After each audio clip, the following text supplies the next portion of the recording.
देखिए हर खबर यहीं पर, सब्सक्राइब कीजिए TV9 भारतवर्ष। हम आपको वो तीसरा तरीका बताने जा रहे हैं जिसे भारत ने चीन को सबक सिखाने के लिए अपनाया है, और वो तरीका है बिजनेस और इकोनॉमी। ये रिपोर्ट देखें।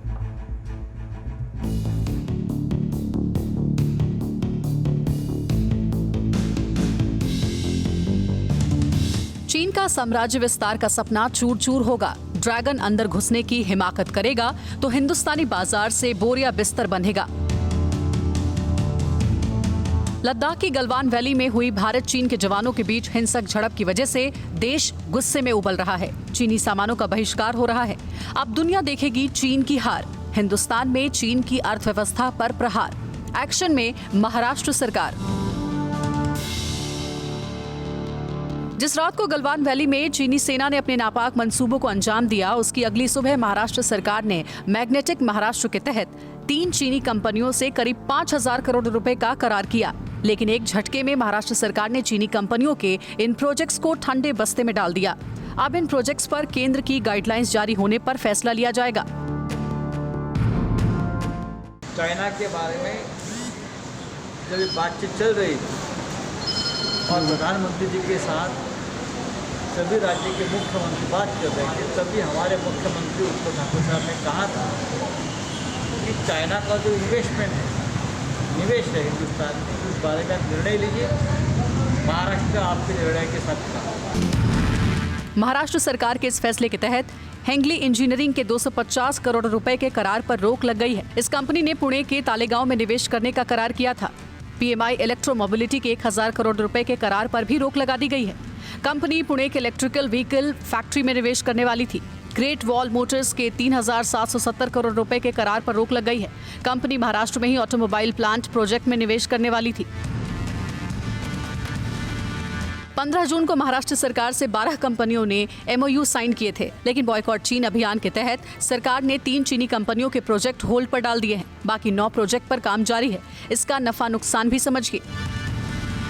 महाराष्ट्र सरकार जो है कुछ वैकल्पिक निवेश की व्यवस्था कर लेगी इस MOU रद्द होने के बदले, और बहुत सी कंपनियां विश्व में बैठी हैं जो भारत में निवेश के लिए इच्छुक हैं, क्योंकि भारत का जो निवेश का माहौल है वो सबसे पॉजिटिव है, सबसे अच्छा लुक्रेटिव इनकम टैक्स का स्ट्रक्चर है और यूनिफाइड GST सिस्टम है। तो निवेश तो आना ही आना है। इस चाइना के जाने से कोई इकोनॉमी में नुकसान होना नहीं होगा। वैसे भी जो हमारा चाइना के साथ इम्पोर्ट है वो नेगेटिव है। महाराष्ट्र में चीन की बाजारवादी नीति को तोड़ने का ब्लूप्रिंट सरकार ने तैयार कर लिया है। सरकार अब चीन का विकल्प अपने ही देश में या किसी और देश में तलाशेगी, लेकिन चीन को महाराष्ट्र में बाजार नहीं मिलेगा।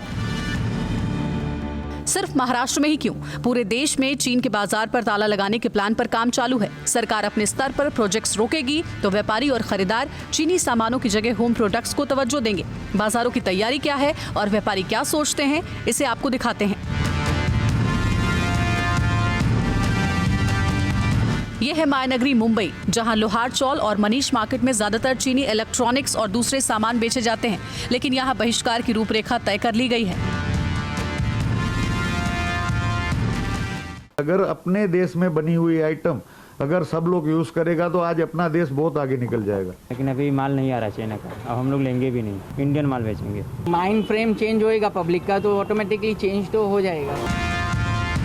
मुंबई के इन बाजारों में 90% माल चीन से आयात होता है और स्टॉक में चीनी सामान बेचा भी जाता है। लेकिन लद्दाख में चीन की काराना करतूत के बाद आयात रुक गया है। इंतजार स्वदेशी विकल्प का है। इंडिया में मोस्टली ज़्यादा करके मैन्युफैक्चरिंग हो गए है। अगर जो यहाँ से हो जाएगा तो यहाँ से ही परचेस करेंगे। उसमें बहुत सारा टाइम भी बचेगा, हम लोग का टाइम भी, और प्लस उसमें ईजी भी पड़ेगा। जो कंपनी है अगर अपनों को वो रेट में अगर अपनों को यहाँ दे दे तो अपन वही ले गए।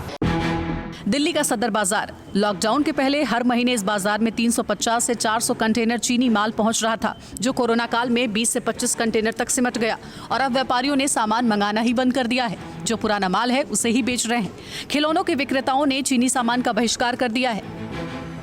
चाइनीज आइटम कोई मांग भी नहीं रहा कस्टमर को। हम किसी कस्टमर को कंपेयर भी नहीं कर रहे कि आप चाइना प्रोडक्ट परचेज करें हमसे। हम चाइनीज सस्ता माल बनाने में सक्षम हैं, लेकिन अगर हमारे यहाँ ज़्यादा से ज़्यादा उद्योग लगें और हम माल बनाएं तो हम चाइना से भी सस्ता माल बना करके हम और देशों को भी दे सकते हैं, ग्राहक को भी दे सकते हैं। उम्मीद है कि चीनी बाजार पर 6-7 महीने में ताला लग जाएगा और ये निर्भर करेगा भारत की आत्मनिर्भरता पर। हम सभी ये चाहते हैं कि हम अपने देश स्वदेशी माल को हिंदुस्तान में बेचें, अपने सदर बाजार में बेचें, अपने शहर में बेचें, लेकिन उसका विकल्प हम जरूरी चाहते हैं कि इसका विकल्प जरूर होना चाहिए। बॉयकॉट चाइना कैंपेन अब सिर्फ कैंपेन नहीं रहा, बल्कि चीन की बाजारवादी नीति के खिलाफ भारत में एक क्रांति की शुरुआत है। महाराष्ट्र सरकार का काम चीनी कंपनियों का काम तमाम कर सकती है और चीनी सामान के व्यापारियों का फैसला ड्रैगन की तिजोरी खाली करने का सबब बन सकती है। न्यूज़ टॉप 9 रोज सुबह 7 बजे और शाम 7 बजे सिर्फ TV9 भारतवर्ष पर।